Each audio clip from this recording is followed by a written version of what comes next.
ವಿರಾಟ್ ಕೊಹ್ಲಿ ಅವರ ಈ ಐಕಾನಿಕ್ ಸೆಲೆಬ್ರೇಷನ್ನ ನೀವೆಲ್ಲರೂ ನೋಡೇ ಇರ್ತೀರ. ಆದರೆ ಈ ಸೆಲೆಬ್ರೇಷನ್ ಹಿಂದೆ ಇರೋ ಸ್ಟೋರಿ ನಿಮ್ಗೆ ಗೊತ್ತಿದೆಯಾ? ಬನ್ನಿ ಈ ವಿಡಿಯೋದಲ್ಲಿ ನೋಡೋಣ. ಸೊ ಒಬ್ಬ ಮನುಷ್ಯನಿಗೆ ಜೀವನದಲ್ಲಿ ಯಾವಾಗಾದರೂ ಒಂದಾದರೂ ಸ್ಟಿಚ್ ಬಿದ್ದಿದ್ರೆ ಅವನ ಬಾಡಿ ಮೇಲೆ ಅವ್ನಿಗೆ ಗೊತ್ತಿರುತ್ತೆ ಅದರ ನೋವೇನಿರುತ್ತೆ ಅಂತ. ಆದರೆ ಆ ಮ್ಯಾಚಲ್ಲಿ ವಿರಾಟ್ ಕೊಹ್ಲಿ ಅವರಿಗೆ ಬೆರಳುಗಳ ಮಧ್ಯೆ 7 ಸ್ಟಿಚ್ ಬಿದ್ದಿತ್ತು. ಇಂಡೆಕ್ಸ್ ಫಿಂಗರ್ ಆಮೇಲೆ ಒಂದು ಥಂಬ್ ಫಿಂಗರ್ ಏನಿರುತ್ತೆ ಅದರ ಮಧ್ಯೆ 7 ಸ್ಟಿಚ್ ಬಿದ್ದಿತ್ತು. 7 ಸ್ಟಿಚ್ನ ಇಟ್ಕೊಂಡಿದ್ದ ಅವರು ಆ ಮ್ಯಾಚಲ್ಲಿ ಸೆಂಚುರಿ ಕೊಟ್ಟಿದ್ರು.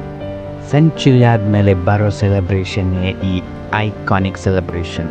ಈ ಥರ ಸೆಲೆಬ್ರೇಷನ್ ಮಾಡಿಬಿಟ್ಟು ತೋರಿಸ್ತಾ ಇದ್ರು, ಆ ಸ್ಟಿಚ್ನ ತೋರಿಸ್ತಾ ಇದ್ರು. ಸ್ಟಿಚ್ಚು ಎಷ್ಟೇ ಇರಲಿ, ಆದರೆ ಮ್ಯಾಚ್ನ ಗೆಲ್ಲಿಸಲೇಬೇಕು ಅನ್ನೋ ಆ ಕಿಚ್ಚು ವಿರಾಟ್ ಕೊಹ್ಲಿ ಅಂತ ಪ್ಲೇಯರ್ಸ್ ಅವ್ರ ಹತ್ರ ಕಾಣೋಕ್ಕೆ ಮಾತ್ರ ಸಾಧ್ಯ. ವಿರಾಟ್ ಕೊಹ್ಲಿ ಅವ್ರ ಬಗ್ಗೆ ಈ ಥರ ನಾನು ವೀಡಿಯೋನ ಡೈಲಿ ಮಾಡ್ತಾಯಿದ್ದೀನಿ. ಸೊ 30 ಡೇಸ್ ಚಾಲೆಂಜ್ ತಗೊಂಡಿದ್ದೀನಿ. ಇದು ಫಸ್ಟ್ ವೀಡಿಯೋ. ಈ ಥರ ವೀಡಿಯೋಸ್ನ ಡೈಲಿ ಬಿಡ್ತಾ ಇರ್ತೀನಿ. ಸೊ ನಿಮ್ಗೇನಾದರೂ ಈ ಥರ ವಿರಾಟ್ ಕೊಹ್ಲಿ ಅವರ ವೀಡಿಯೋ ಸೀರೀಸ್ ಮೇಲೆ ಇಂಟ್ರೆಸ್ಟ್ ಇದ್ದರೆ ಸಬ್ಸ್ಕ್ರೈಬ್ ಮಾಡಿ. ಇಲ್ಲಿ ಈ ವಿಡಿಯೋ ಇಷ್ಟ ಆಗಿದೆ ಲೈಕ್ ಮಾಡಿ. ಧನ್ಯವಾದ. ನೀವೇನಾದರೂ ಈ ವಿಡಿಯೋನ ಇನ್ಸ್ಟಾಗ್ರಾಮಲ್ಲಿ ನೋಡ್ತಿದ್ರೆ ಫಾಲೋ ಮಾಡಿ.